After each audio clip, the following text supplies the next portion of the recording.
How could you do this? Ma'am, please, Calm down. Let her speak. The knock on the door came just after sunset, sharp, demanding, the kind of knock that carries anger in it. When I opened it, Karen was standing there, chin high, arms crossed. Eyes locked on me like I owed her something. You need to sign the papers, she said. This is HOA property. Nobody lives here without paying dues. Her tone was final, like a judge handing out a sentence. I didn't flinch. We're not joining. This property isn't under your HOA. We're not paying. Her lips curled into a smile that wasn't a smile at all. Everyone pays, everyone obeys, or else. She leaned in, close enough for me to smell her perfume.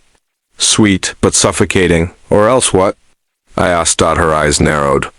Then, right in front of me, she pulled out her phone and dialed 911. Double quotes, yes. Officer, she said in a trembling voice that was all theater. There's a dangerous situation. I fear for my safety. Please hurry. My wife's face drained of color. My kids peeked through the curtains, whispering. Karen made sure her voice carried down the street. Neighbors started peeking out too, curious. She hung up and gave me a look of triumph. Now we'll see. Minutes later, the red and blue lights painted the trees and the lake in flashing colors. The cruiser pulled up slow, tires crunching on gravel. The officer stepped out, tall, broad-shouldered, calm. Karen ran to him like a victim in a movie. Thank God you're here. They're refusing HOA orders. They're dangerous. I barely escaped. The officer didn't answer right away. His eyes moved past her, landed on me. Stayed there. And then he froze. His expression changed. Recognition flickered. His lips parted just slightly. He whispered, almost to himself, "It's you." Karen blinked, confused. What? Arrest them. But the officer kept staring. His voice shook. You saved my life. The words hit me like a wave. My wife grabbed my arm. What is he talking about? And then I remembered, years ago. Route 19, a wrecked car upside down, smoke filling the air. A young man trapped inside, seatbelt jammed. I crawled in. Cut him free. Pulled him out just before the flames swallowed the car. That man was him. You made it, I said softly. He nodded, jaw tight. I never forgot your face. Karen's fake tears dried instantly. Her mask slipped. Rage poured out. Officer, don't listen to this nonsense. They're criminals. They're defying the community. You have to, ma'am, the officer cut her off, his voice firm. I know exactly what's going on here. Karen's mouth snapped shut. Karen didn't sleep that night. I knew it because her blinds kept twitching, the glow of her phone screen flashing like a lighthouse. She was plotting. Karen never lost, at least not in her own mind. Inside our house, my wife paced. My kids whispered about the flashing lights they had seen. The way the officer looked at me like I was someone else. Why didn't you ever tell? Me? My wife asked finally. I sighed, because it was nothing. Just something I had to do. A man was trapped and I couldn't leave him there, that's it. But I knew it wasn't nothing. Because that man was now the only shield between us and Karen's wrath. The next morning, the air was crisp, the lake reflecting the pale orange sky. I stepped outside with my coffee, trying to breathe in some peace. That's when I saw her again. Karen, standing on the edge of her porch, watching me. Not blinking, not moving. It wasn't the look of defeat. It was the look of someone sharpening their knives. By noon, the first letter appeared, folded neatly. Stuffed into our mailbox, final notice, HOA compliance. Required, failure to submit dues and acknowledgement will result in fines, liens, and possible eviction. I crumpled it in my fist. This is harassment, I muttered. My wife held my arm. Don't give her what she wants. She wants you angry. She wants you broken. But Karen didn't stop at letters. 2 days later, a man in a suit showed up. Clipboard in hand, fake smile plastered across his face. I'm here on behalf of the Lakeview Association. We're conducting an inspection. I blocked the door. There is no association tied to this property. Get off my land, his smile cracked. Sir, refusal to comply will result in legal escalation. Then escalate, I said, slamming the door. From the window, I saw Karen standing at the edge of the street, arms folded, grinning. That night, the officer came back. No sirens? No lights?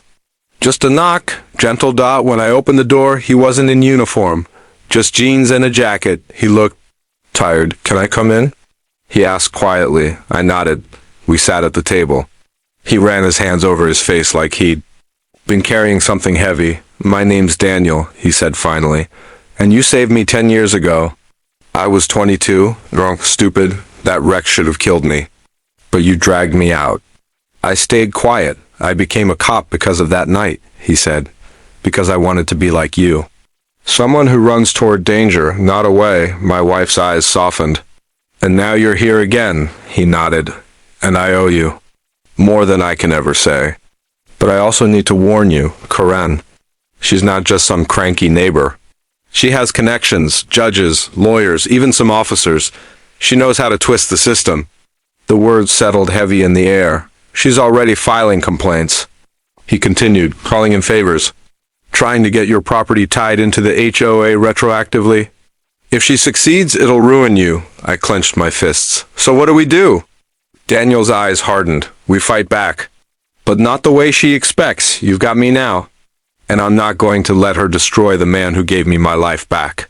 For the first time, I saw not just gratitude in his eyes, but fire. Karen had started a war, and she had no idea the man standing against her wasn't just me anymore. The next week was chaos. Karen doubled her efforts. Letters every day, threats, flyers slipped under our door saying things like pay up or pack up. She even staged little scenes on the street pretending to trip on our lawn, screaming about unsafe conditions, calling the city inspector. 1. Afternoon, I came home to find bright orange paint splashed across our mailbox. The words scrawled in dripping letters, HOA or else. My kids cried when they saw it. My wife cleaned it up with shaking hands. That night, I sat on the porch with Daniel. He watched the lake, his jaw tight. She's escalating, he muttered. This is only the beginning. Why us? I asked. Why is she so obsessed? Daniel turned to me slowly.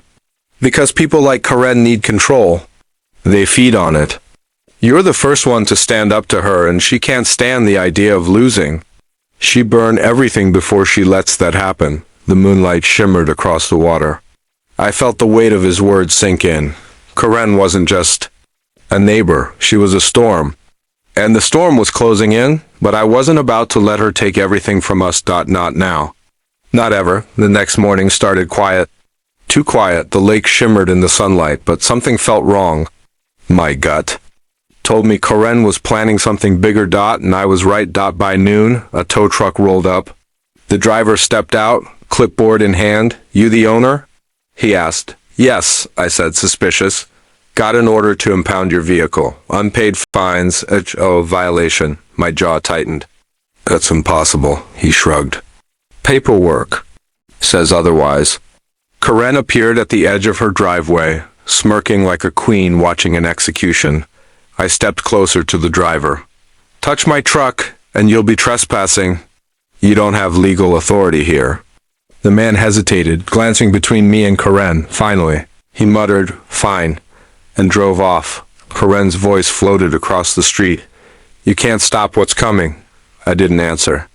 I just went back inside, but my blood was boiling that evening. Daniel came by again. His eyes scanned the street, sharp, aware. She tried to tow your truck? He asked. She forged paperwork. I said, she's out of control. He nodded grimly. She's testing boundaries. Seeing how far she can push before you break. My wife's voice cracked from the kitchen. We're already breaking. Daniel's gaze softened. Not yet. You've got me, and I'm not letting her win. That night, I couldn't sleep. Every creak in the house felt like footsteps. Every shadow outside looked like her dot around midnight. My dog started barking, loud, fierce. I rushed to the window and froze. There she was, Karen, standing in our yard. In the dark, she wasn't holding papers this time. She wasn't shouting. She was just staring. Her face pale in the moonlight. Her eyes locked on the house. I yanked the door open. Get off my property. She didn't move. didn't blink.